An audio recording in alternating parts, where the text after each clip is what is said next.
रामराम शेतकरी मित्रांनो, पाहूयात छत्रपती शिवाजी महाराज मार्केट यार्ड लासलगावचे उपबाजारावर विंचूर तसेच गोडेगाव येथील आजचे म्हणजे दिनांक 4 फेब्रुवारी 2026चे कांदा बाजार भाव. चला तर मित्रांनो, जाणून घेऊयात आज या मार्केटमध्ये कांदा भावाची आवकेची परिस्थिती नेमकी कशी होती. तर सुरुवात करूयात लासलगाव येथून. लासलगाव येथे पहिल्या सत्रामध्ये 1069 वाहनांमधून कांद्याची आवक झाली होती. 500 रुपयापासून 1401 रुपये क्विंटलपर्यंत लासलगाव येथे कांदे विकले.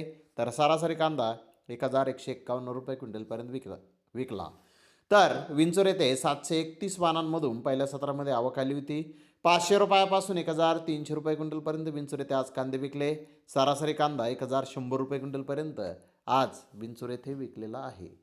तर गोडेगाव येथे आज 25,858 कांदा गोण्यांची आवक ही आलेली होती. नंबर 1 प्रतीचे नवीन कांदे 1,300 ते 1,400 रुपये क्विंटलपर्यंत विकले.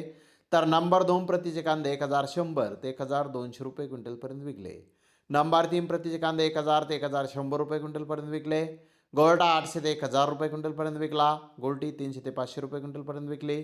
जोड हलका डॅमेज माल 100 ते 300 रुपये क्विंटलपर्यंत विकला. तर अपवादात्मक गोण्याचे भाव 1,500 ते 1,600 रुपये क्विंटलपर्यंत आज गोडेगाव येथे कांदे विकलेले आहेत. तर धन्यवाद मित्रांनो, आपण माझा व्हिडिओ शेवटपर्यंत पाहिल्याबद्दल. व्हिडिओ आवडल्यास लाईक करा, शेअर करा.